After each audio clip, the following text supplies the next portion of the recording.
নমরুদ কেন হজরত ইব্রাহিম আলাইসাল্লামকে আগুনে নিক্ষেপ করল, এর সম্পূর্ণ কাহিনী জানতে হলে অবশ্যই আমাদের ভিডিওটি শেষ অবধি দেখবেন। আজ থেকে প্রায় 4000 বছর আগের কথা।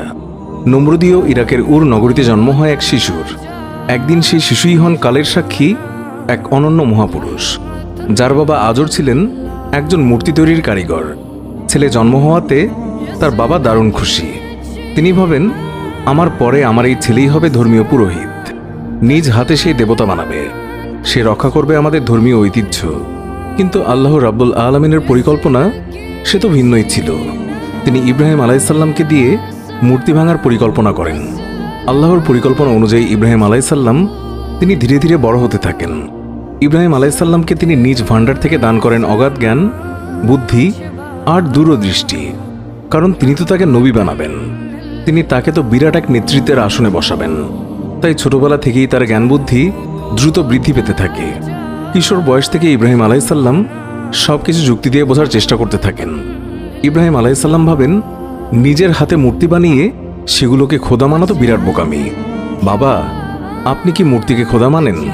আমি তো দেখছি আপনি এবং আপনার জাতির লোকেরা পরিষ্কার ভুলের মধ্যে আছেন। সূরা আনআম আয়াত ৭৪। তোমরা যাদেরকে আল্লাহর অংশীদার মানো, আমি ওদের ভয় করি না। আমি জানি ওরা আমার কোনো ক্ষতিই করতে পারবে না।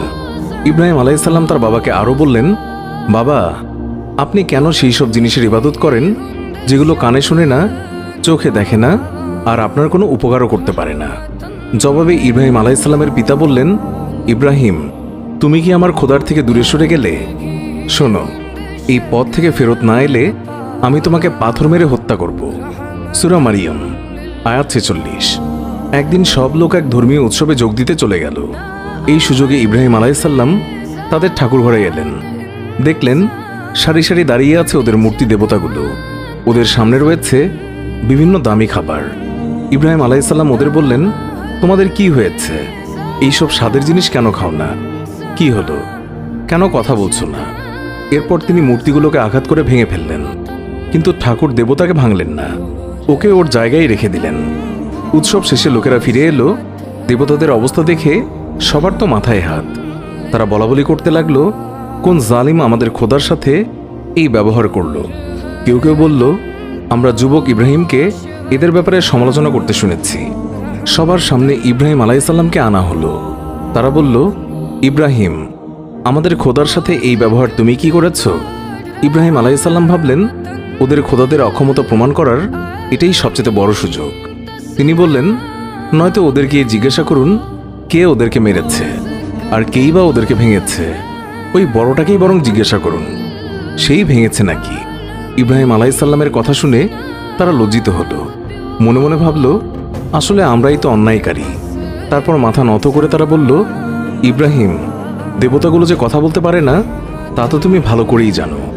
ইব্রাহিম আলাইসাল্লাম সবাইকে সম্বোধন করে বললেন, তোমরা আল্লাহকে বাদ দিয়ে এমন সব জিনিসের পূজা উপাসনা করো যেগুলো তোমাদের ভালো করতে পারে না, আবার মন্দও করতে পারে না। দুঃখ তোমাদের জন্য। কেন তোমরা আল্লাহকে বাদ দিয়ে এগুলোর ইবাদত করো?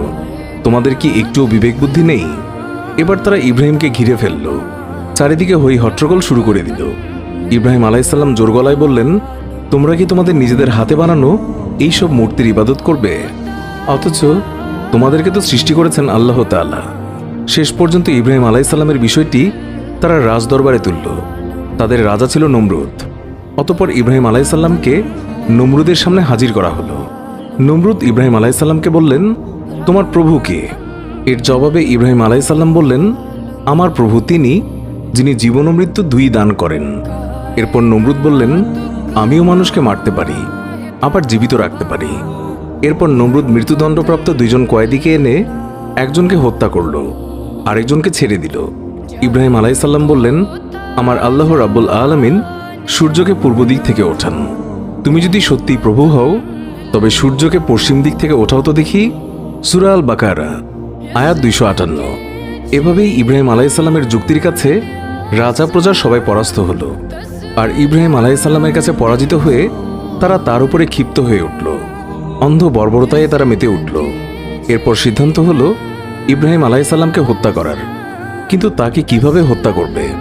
তারা ফয়সালা করল বিরাট অগ্নিকুণ্ড বানাবে, তারপর তাতে পুড়িয়ে মারবে ইব্রাহিম আলাইসাল্লামকে। যেই কথা সেই কাজ, তারা এক বিরাট অগ্নিকুণ্ড বানালো। এটা ছিল ইব্রাহিমের জন্য এক অনেক বড় পরীক্ষা। আল্লাহ রাব্বুল আলামিন তিনিও ইব্রাহিম আলাইসাল্লামকে বাজিয়ে নিতে চাইলেন। তিনি দেখতে চাইলেন ইব্রাহিম আলাইসাল্লাম কি জীবন বাঁচানোর জন্য ঈমান ত্যাগ করে, নাকি ঈমান বাঁচানোর জন্য জীবন কুরবানি করে। নমরুদ হাজার হাজার শ্রমিক দিয়ে বিশাল বড় গর্ত খনন করে তাতে রাজ্যের বড় বড় গাছগুলো ভরে ইতিহাসের সবচেয়ে ভয়াবহ আগুনের লেলিহান শিখা তৈরি করেছিল। এরপর হজরত ইব্রাহিম আলাইসাল্লামকে সেখানে হাজির করা হলো। গর্তের আগুনের বিশালতা চারিদিকে ছড়িয়ে পড়ল, আর আগুন এতটাই প্রকাণ্ড হলো যে কোনো মানুষই সেই গর্তের কাছে যেতে পারে না। তারা হজরত ইব্রাহিম আলাইসাল্লামকে আগুনে ফেলার জন্য এক উপায় বের করল। একটি চড়ক তৈরি করা হলো। অনেক উঁচু এই চড়কে হজরত ইব্রাহিম আলাইসাল্লামকে উঠিয়ে ঘুরপাক দিয়ে তাকে আগুনের মাঝখানে ফেলে দেওয়া হবে। তিনি আগুনে পুড়ে কিভাবে ছাই হয়ে যাবেন সেটা দেখার জন্য নমরুদ এবং তার মন্ত্রী পরিষদ গর্তের অনতিদূরে উঁচু মঞ্চ করে বসে দেখছে। যেই সময় হজরত ইব্রাহিম আলাইসাল্লামকে চড়কে উঠিয়ে ঘুরপাক দিয়ে ফেলে দেবে, সেই মুহূর্তেই তার ঈমান পরীক্ষা করার জন্য আল্লাহ রাব্বুল আলামিন হজরত জিব্রাইল আলাইসাল্লামকে পাঠালেন। হজরত জিব্রাইল আলাইসাল্লাম এসে বললেন, হে ইব্রাহিম, আপনাকে আগুনে ফেলা হচ্ছে, আপনি আমার কাছে সাহায্য চান, আমি আপনাকে বাঁচিয়ে দেব। হজরত ইব্রাহিম আলাইসাল্লাম বললেন, ইয়া জিব্রাইল, আমি তোমার কাছে কেন সাহায্য চাইব? আমি তো কোনো অন্ধ আল্লাহর ইবাদত করি না, যিনি তার বান্দার সুখ দুঃখগুলো নিজের চোখে না দেখেন। হজরত ইব্রাহিম আলাইসাল্লামের এই মুহূর্তেও তিনি ঈমান থেকে টলেননি, যার কারণে এই পরীক্ষায় তিনি উত্তীর্ণ হলেন। রহমতের ফেরেশতারা চড়কের একপাশে ভর করে থাকায় চড়কটা ঘুরছিলই না। সেই সময় শয়তান এসে নমরুদকে দিল এক কুবুদ্ধি। সে বলল, কিছু নগ্ন মেয়ে বা পতিতা এনে চড়কের সামনে বসিয়ে দিতে, কারণ এই অবস্থায় ফেরেশতারা সামনে থাকতে পারবে না। অবশেষে নগ্ন মেয়েদেরকে এনে এলাকার যুবকদের মাধ্যমে অবৈধ কাজ করানো হলো। ফলে ফেরেশতারা লজ্জায় থাকতে না পেরে তারা চলে গেলেন। তারপর ইব্রাহিম আলাইসাল্লামকে আগুনে নিক্ষেপ করতে তারা সক্ষম হলেন। পরবর্তীতে ওই মেয়েগুলোকে রাষ্ট্রীয় সম্মানে ভূষিত করা হলো এবং তাদেরকে চিহ্নিত করার লক্ষ্যে তাদের কপালে তিলক পরানো হলো, যেটা এখন আমাদের কাছে টিপ নামে পরিচিত। এর কিছুক্ষণ পরেই তাকে আগুনের কুণ্ডলিতে তখন নিক্ষেপ করা হলো। আল্লাহ সঙ্গে সঙ্গে আগুনকে আদেশ করলেন, হে আগুন, আমার ইব্রাহিম আলাইসাল্লামের জন্য শান্তিদায়ক ঠান্ডা হয়ে যাও। হজরত ইব্রাহিম আলাইসাল্লাম আগুনের মধ্যে নিক্ষিপ্ত হলেন, কিন্তু পুড়ে যাচ্ছেন না, সুস্থ সুন্দর আছেন। নমরুদ এটি দেখে কোনোভাবেই তা সহ্য করতে পারছিল না।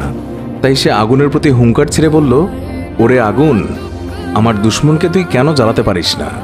তোর দাহ্য শক্তি আর পোড়ানোর শক্তি কি রহিত হয়ে গেছে? সেই সময় আগুন থেকে আওয়াজ বের হয়ে এলো, হে নমরুদ, আমার মাঝে দাহ্য শক্তি আছে কি নেই, পোড়ানোর শক্তি আছে কি নেই, তোকে সহ তামাম দুনিয়া আমি পুড়িয়ে ছারখার করতে পারি, কিন্তু হজরত ইব্রাহিম আলাইসাল্লামের একটি পশমও পোড়াতে পারি না, কারণ পৃথিবীতে যা কিছু আছে সব কিছুই আল্লাহর হুকুম মেনে চলছে। এখনও যদি ইব্রাহিমের সন্তানদেরকে আগুনের মাঝে ফেলে দেওয়া হয় আর ইব্রাহিমে ঈমান যদি থাকে, তাহলে আগুনকে সেই ফুলের বাগান বানানোর ক্ষমতা আল্লাহর আছে। হজরত ইব্রাহিম আলাইসাল্লামকে আল্লাহ কর্তৃক যতগুলো পরীক্ষা ছিল, তার মধ্যে আগুনে নিক্ষেপিত হওয়ার পরীক্ষাটি ছিল সব পরীক্ষার মধ্যে সবচেয়ে বড়। তাফসির মারিফুল কোরআনের মধ্যে উল্লেখ করা হয়েছে, ছোট বড় সব মিলে প্রায় 30-এর মতো বিষয়ে হজরত ইব্রাহিম আলাইসাল্লামকে আল্লাহ তাআলা পরীক্ষা করেন। অন্য পরীক্ষাগুলো হলো, আল্লাহ তাআলা হজরত ইব্রাহিম আলাইসাল্লামকে মাদায়ান থেকে সিরিয়ায় হিজরত করার জন্য বললেন। সঙ্গে সঙ্গে হজরত ইব্রাহিম আলাইসাল্লাম সেই নির্দেশ পালন করলেন। অতঃপর আল্লাহ তাআলা বললেন, হে ইব্রাহিম, তোমার স্ত্রী ও শিশুপুত্র ইসমাইলকে নিয়ে জনমানবহীন মরুভূমিতে যাও। হজরত ইব্রাহিম আলাইসাল্লাম আল্লাহ তাআলার এই আদেশও পালন করার জন্য প্রস্তুত হয়ে গেলেন। আল্লাহ তাআলা হজরত জিব্রাইল আলাইসাল্লামকে পাঠালেন হজরত ইব্রাহিম আলাইসাল্লামের সঙ্গে যাওয়ার জন্য। পথের মাঝে যেখানেই কোনো জনমানবহীন এলাকা দেখতেন, সেখানেই হজরত ইব্রাহিম আলাইসাল্লাম বসে যাওয়ার জন্য প্রস্তুত হতেন। জিব্রাইল আলাইসাল্লাম বারবার বলছিলেন, এখানে নয়, আরেকটু চলুন। এইভাবে চলতে চলতে একেবারে কাবাঘরের সন্নিকটে নিয়ে পৌঁছালেন। এরপর আল্লাহর পক্ষ থেকে হুকুম হলো, হে ইব্রাহিম, তোমার স্ত্রী এবং শিশু পুত্রকে এখানে রেখে তুমি ঘরে ফিরে যাও। হজরত ইব্রাহিম আলাইসাল্লামের হৃদয়ে যেন একটি শূন্যতা যেন হাহাকার করে উঠল, কারণ যত দূর চোখ যায় কেবলই ধুধু মরুভূমি আর পাহাড়ের পরিবেষ্টন, জনমানব শূন্য, তরুলতাহীন এবং খাদ্য পানীয় শূন্য একটি নীরব নিস্তব্ধ এলাকা। চিন্তায় হজরত ইব্রাহিম আলাইসাল্লামকে একেবারে তোলপাড় করে ফেলছিল। হঠাৎ করেই সম্বিত ফিরে পেলেন এটা যে আল্লাহ তাআলার পরীক্ষা। সঙ্গে সঙ্গেই তিনি হৃদয়ের সব মমত্ববোধ পরিহার করে স্ত্রী ও শিশুপুত্রের দিকে মুখ ফিরিয়ে নিয়ে চলতে লাগলেন। সুপ্রিয় দর্শক, ইব্রাহিম আলাইহিসসালামকে আল্লাহ তাআলা আর কিভাবে পরীক্ষা করেছিলেন ওই সব ভিডিও পেতে হলে আমাদেরকে কমেন্ট করে তা জানিয়ে দিন।